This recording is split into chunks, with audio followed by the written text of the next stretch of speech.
Hello friend, welcome to TSA vlog. दोस्तों, आज हम बात करने जा रहे हैं पेट्रोल, डीजल और CNG। तो इन तीनों के ऊपर मैंने थोड़ा सा कुछ R&D की है जो आपके साथ शेयर करने जा रहा हूँ। तो मेरा कुछ प्लान था कि गाड़ी में CNG लगाई जाए या नई गाड़ी CNG पे ली जाए, तो उसका कितना खर्चा आता है और क्या क्या चीज़ें हैं, तो वो आज के साथ मैं शेयर करने जा रहा हूँ। तो हो सकता है इसमें आपको कुछ बेनिफिट भी लगे और किसी में अगर आपको डाउट लगे तो आप भी मेरे साथ शेयर कर सकते हैं। सबसे पहले आते हैं पेट्रोल पर। तो पेट्रोल का रेट आज की रेट में 102 रुपये पर लीटर हो चुका है और डीज़ल भी 100 रुपये तक पहुंच चुका है, 95-96 तक चला गया। तो इसमें जो डीज़ल और पेट्रोल के कोई ज़्यादा डिफरेंस भी नहीं रह गया। माइलेज भी दोनों की अगर हम बात करें तो हाईवे पे आके थोड़ा ही डिफरेंस रह जाता है, क्योंकि मेरे पास अभी पेट्रोल की गाड़ी है तो इसकी एवरेज में 20-20+ ले रहा हूँ। तो जो डीजल की गाड़ी चला रहे हैं वो भी 21-22 तक जाती है मैक्सिमम। बहुत अच्छी अगर गाड़ी चला रहे हैं, मेंटेन करके रखी है, तो 23 तक आएगी। अदरवाइज़ वो भी 20-21-20+ ही एवरेज देती है। अगर आप ठीक से नहीं चला रहे हैं तो आप पेट्रोल की हाईवे पे भी 18 से 20 की एवरेज मुश्किल से लेते हैं। बट मैं रेगुलर जो गाड़ी चला रहा हूँ, अभी मैंने अपनी माइलेज काफ़ी इम्प्रूव किया है। तो मैं भी आपको एग्जांपल बताता हूँ कि ये डीजल प्राइस हाइक होने से पहले जो हमारा प्राइस चल रहा था वो 80 रुपये का चल रहा था। तो तब हम 500 का तेल डालते थे तो हमारी गाड़ी चलती थी 100 किलोमीटर। और आज की डेट में भी मैं पेट्रोल का प्राइस 102 रुपये हो चुका है, बट मेरे को जो माइलेज है वो अभी भी मेरी 500 रुपये के तेल में 100 किलोमीटर गाड़ी मेरी चल रही है। तो आप समझ सकते हैं कि माइलेज में मैंने इम्प्रूव किया। प्राइस तेल मेरा कम हो गया बट माइलेज मेरी इंक्रीज़ हो चुकी है। तो उसके लिए भी आप मेरे वीडियोस देख सकते हैं, मैंने पहले बनाए हुए हैं कि अगर आपने अपने माइलेज इंक्रीज़ करनी है तो कैसे कर सकते हैं। अब हम मेन बात आते हैं कि बंदा कहता है यार अब हम अपनी गाड़ी को CNG में कन्वर्ट कराएं और कन्वर्ट कराने के क्या खर्चे होंगे, कितना। तो इसके ऊपर जो मैंने पता किया तो ऑनलाइन जब चेक किया तो वहाँ पे शो कर रहा था कि आपका 30-35 हज़ार रुपये का खर्चा आएगा।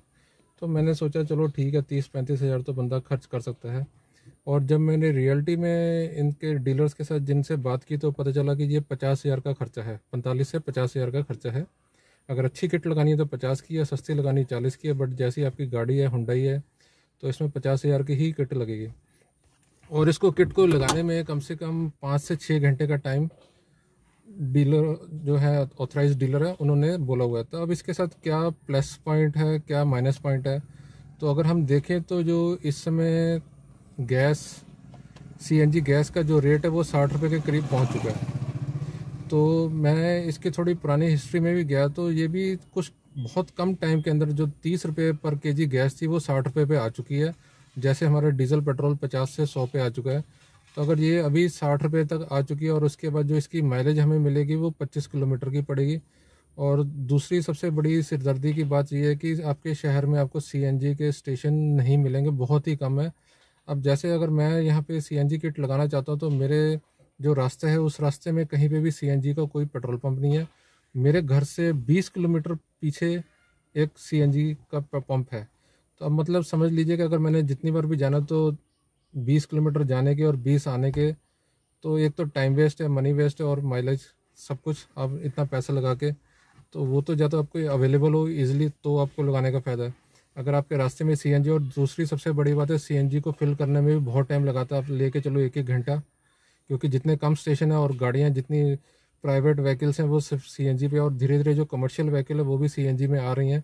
तो और इसको फिलिंग करने का सिस्टम भी काफ़ी स्लो है। तो कई बार आपको गैस ज़्यादा मिलती है, 10-12 लीटर की टैंकी। जो हमारी i20 है इसमें 12 लीटर की टैंकी लगेगी, बट उसमें अगर जब हम गैस फिल करते हैं, अगर उसका प्रेशर अच्छा होगा तो आपके टैंकी 9 लीटर की भरेगी, या 10 तो नहीं भरती है, 9 तक ही जाती है, 8 और 9 के बीच में। और अगर फिलिंग के टाइम पे 220 से कम का प्रेशर होगा तो आप 8 लीटर, 8.5 लीटर, अब 8 लीटर में आप लेके चलो, 8 लीटर की कॉस्ट अगर 400-450 रुपये के करीब पड़ रही है, और उसमें आपको 200 की माइलेज गाड़ी आराम से दे देगी। 100, हाँ, 200 की माइलेज आपको 25 किलोमीटर के हिसाब से मिल जाएगी। तो इस समय तो हाफ रेट पे है। बट मेरे को जो अंदाज़ा अभी लग रहा है कि जैसे ये डीजल पेट्रोल के प्राइस इतने हाइक हुए हैं तो धीरे धीरे जो इसकी शफलिंग हो रही है, तो सीएनजी की कॉस्ट भी 60 रुपये से अगर 70-80 तक पहुंच जाए विद इन 1 साल के अंदर तो कोई बड़ी बात नहीं होगी। और आप इतना सब, और सबसे बड़ी बात है कि ये ऑथराइज्ड डीलर जो हमारी कंपनी के हैं, जिनके हुंडई की गाड़ी या दूसरी भी गाड़ियाँ हैं, वो इसको अपने कंपनी में नहीं फिट करवा रही हैं। और अगर आप करवाते हैं तो आपकी इंश्योरेंस जो वैलिडिटी है वो सारी ख़त्म हो जाएगी, तो आपको वहाँ से इंश्योरेंस क्लेम करने में भी प्रॉब्लम आएगी। और कंपनी वाले भी अपने हाथ खड़े कर देंगे, भाई आपने गाड़ी में चेंजेस करवा लिए, अब हम आपको कोई भी वारंटी शारंटी कुछ भी अपने प्रोडक्ट के ऊपर नहीं देंगे। तो ये भी एक बहुत बड़ा रिस्क है। अगर चलेगी तो चलती रहेगी, कोई प्रॉब्लम, बट जिस दिन अगर कोई मुसीबत आ गई तो आप उसमें से एक भी पैसे का क्लेम नहीं ले सकते हैं। तो ये भी बड़ी बात है। और इस चक्कर में फिर मैंने सोचा चलो सीएनजी की गाड़ियों का पता करें इसमें। तो हुंडई की ऑरा इसमें अभी नंबर 1 पर है सिडान, जिस कार में ये सीएनजी किट दे रहे हैं। उसमें पेट्रोल और सीएनजी किट दोनों अवेलेबल है और उसकी कॉस्ट पड़ रही है 8,70,000 के करीब है।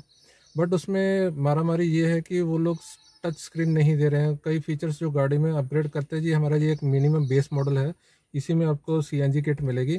हमने बोला अगर इसका कोई टॉप मॉडल है जिसमें हमें टच स्क्रीन या और फैसिलिटी चाहिए, तो वो कहते हैं नहीं, हम आपको इसको यही मॉडल है, इसमें कोई चेंजेस नहीं होगा, यही रहेगा। तो वैसे तो गाड़ी ठीक है, बट उसमें सब कुछ अवेलेबल भी है, बट उसको जहाँ तक मैंने सुना है कई चीज़ों में उसमें भी अभी इशू चल रहे हैं।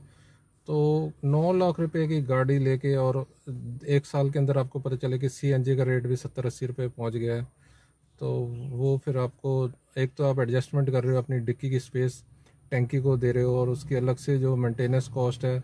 और इसका दूसरी बड़ी बात आपसे शेयर करना चाहता हूँ, जो आप गाड़ी नॉर्मल चला रहे हो उसमें 10 से 15% की जो पावर, गाड़ी की जो स्पीड है वो कम हो जाती है, तो वो भी आपको एक डिसएडवांटेज है।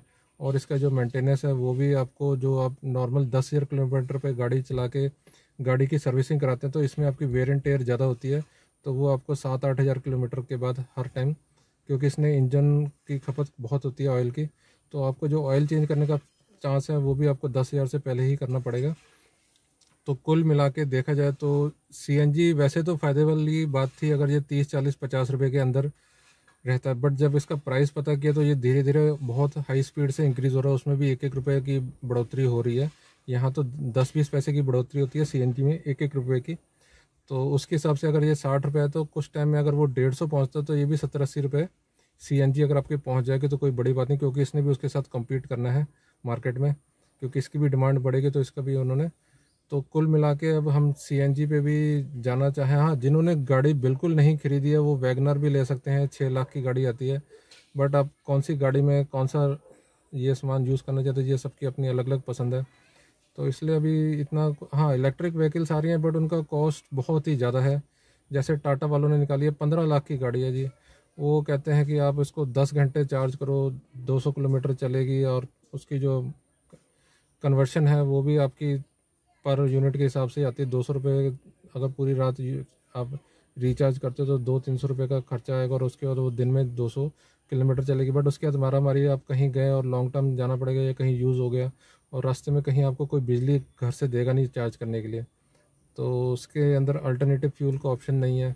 तो कई चीज़ें अभी सोचने वाली हैं, और बैटरी वाली गाड़ियों का भी यही हाल है। तो इसमें बहुत ही कॉम्प्लिकेटेड कंडीशंस है, अगर आप कोई डिसीजन ले रहे हैं कोई गाड़ी का तो वो अवॉइड ही करें, क्योंकि हाँ स्कूटर वगैरह भी अब जो बैटरी पे आ रहे हैं वो भी 1 लाख रुपए के आ रहे हैं। मतलब 1 लाख से कम में तो कोई चीज़ हमें मिल ही नहीं रही है, और 1 लाख की कीमत अगर आप यूज़ करोगे तो 2-3 साल में उसकी बैटरी फिर वेयर एंड टेयर होगी, तो फिर 25-30 हज़ार की बैटरी लगेगी, तो वो मतलब आपने उतना तेल, 1 लाख रुपए का तो तेल नहीं डाला होगा। अगर रोज़ का भी हम अगर 500 का 1000 का डाल रहे हैं तो 10-10 हज़ार का तेल पड़ रहा है महीने का, तो 1 साल में जाके 1 लाख किलोमीटर, 1 लाख का आप तेल डालोगे। तो ये काफ़ी चीज़ें अभी आपको पेट्रोल पे ही स्टिक लेना रहना चाहिए, और जिन गाड़ियों की थोड़ी ज़्यादा बड़ी गाड़ियाँ वो अवॉइड करें। जो मिड सेगमेंट में हैं गाड़ियाँ वो सबसे बेस्ट हैं, जो आपको माइलेज भी दे सकती हैं। तो आज का ये वीडियो हमारा यहीं ख़त्म होता है। अगर आपको कोई पसंद आए तो लाइक और शेयर ज़रूर करें। Thanks for watching.